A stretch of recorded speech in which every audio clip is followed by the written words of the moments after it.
अस्सलाम वालेकुम दोस्तों।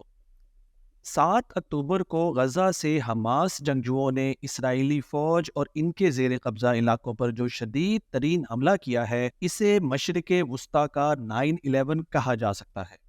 ये ऐसा हमला है जिसके बाद मशरिक़ वुस्ता में बहुत कुछ तब्दील हो जाएगा। अरब दुनिया और शायद इस्लामी दुनिया अब पहले जैसी न रहेंगी। जो मुसलमान ममालिक हज़ारों मील दूर वाक़या हैं, इन पर भी इसके गहरे असरात मुरत्तब होंगे। इस वाक़ये के मुतल्लिक बहुत कुछ सामने आ चुका है, मुसलसल नई इत्तलात भी आ रही हैं, लेकिन हम कोशिश करेंगे कि इस वीडियो में आपको आम फ़हम, सादा और मुख्तसर अंदाज में चंद बुनियादी नकात से आगाह करें। आप अगर इस इशू को फॉलो नहीं भी कर रहे थे, तो आपके ज़हन में बैकग्राउंड वाज़ेह हो जाएगी और चंद अहम सवालात के जवाबात भी मिल जाएंगे। हमास क्या है? ये सबसे पहला और बुनियादी सवाल है। हमास एक फ़लस्तीनी ग्रुप या तंजीम है। तकरीबन कोई 36 बरस कब्ल नामवर फ़लस्तीनी आलिम और मजहबी लीडर शेख अहमद यासीन ने इसे कायम किया था। फ़लस्तीन कॉज के हवाले से सबसे पुरानी और अहम तंजीम PLO पैलेस्टीनियन लिबरेशन ऑर्गेनाइजेशन है। इसके बानी यासिर अराफात थे। पाकिस्तान में बेशुमार नौजवानों के नाम यासिर अराफात के नाम पर रखे गए थे।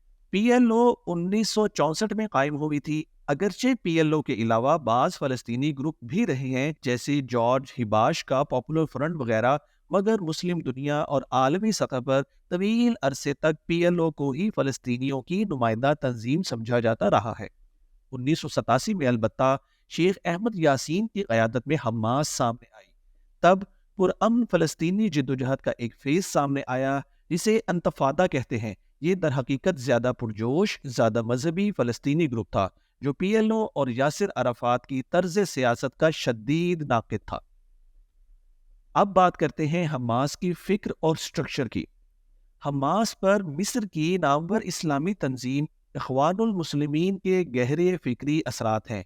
बहुत से लोग इसे अख़वान की ज़ैली शाख भी तस्वर करते हैं, ताहम ये दुरुस्त नहीं है। हमास का अपना अलग सेटअप और स्ट्रक्चर है। तवील अरसे हमास के सरबराह खालिद मिशाल रहे हैं, ताहम गज़ा में हमास की हुकूमत के सरबराह वज़ीर आज़म इस्माइल हानिया हैं, जो 2017 से खालिद मिशाल की जगह हमास के सरबराह हैं। हमास दरअसल हरकतुल मुक़ावतुल इस्लामिया का मुख़फ़्फ़फ़ है। हमास ने इब्तदा में खासा बड़ा समाजी नेटवर्क बनाया। हमास के समाजी खिदमत के नेटवर्क का नाम दावा है। इसके तहत तालीम और सेहत के इदारे कायम हुए, ताहम इसका अस्करी विंग ज़्यादा मशहूर हुआ, जिसे उज़्ज़ाउद्दीन अल-क़ुस्साम ब्रिगेड कहा जाता है। याद रहे कि शहीद उज़्ज़ाउद्दीन अल-क़ुस्साम दरअसल एक लेजेंडरी अरब स्कॉलर और मुजाहिद थे, जिन्होंने 20वीं सदी के दूसरे और तीसरे अशरे में बरतानवी और फ्रांसीसी साम्राज्य के खिलाफ जिद्दोजहद की थी। अब बात करते हैं हमास और गज़ा की पट्टी की। गज़ा की पट्टी या गज़ा स्ट्रिप बहीरा रोम के किनारे पर वाक़या है। ये 41 किलोमीटर लंबी और एक तरफ से 6 किलोमीटर चौड़ी और दूसरी तरफ से 12 किलोमीटर चौड़ी है। इसकी एक तरफ मिस्र और बाकी साइड्स इसराइल ने घेरी हुई हैं। इसराइल और मिस्र के अलावा किसी अरब मुल्क का गज़ा से कोई ज़मीनी रास्ता या ताल्लुक नहीं है। गज़ा तक पहुंचने का दूसरा तरीका समंदर है, जिसे इसराइल ने तवील अरसे से अपनी नेवी के जरिए हिसार में लिया हुआ है। दरअसल दो इलाके ऐसे हैं जहां फ़लस्तीनी क्लस्टर मौजूद है और इन्हें किसी हद तक खुद मुख्तारी हासिल है। इन्हें फ़लस्तीनी अथॉरिटी कहा जाता है। इनमें से एक वेस्ट बैंक और दूसरा गज़ा है। ये दोनों आपस में मिले हुए नहीं हैं और दरमियान में इसराइली मकबूजा इलाका और फोर्सेस वगैरह मौजूद हैं। ये बराए नाम खुद मुख्तार इलाका भी ओस्लो अमन मुआहिदे के नतीजे में हासिल हुए, जो यासिर अराफात और इसराइली हुकूमत के दरमियान 90 के अशरे के अवाइल में हुआ था, अगरचे इस पर भी मुकम्मल अमल दरामद नहीं हो पाया।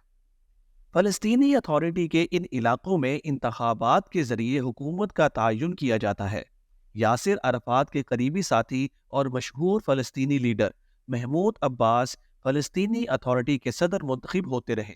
PLO दोनों जगहों पर जीत जाती थी, ताहम महमूद अब्बास और इनके साथियों पर बैड गवर्नेंस, करप्शन, नाअहली वगैरह के अवामी इल्ज़ामात भी लगाए जाते रहे।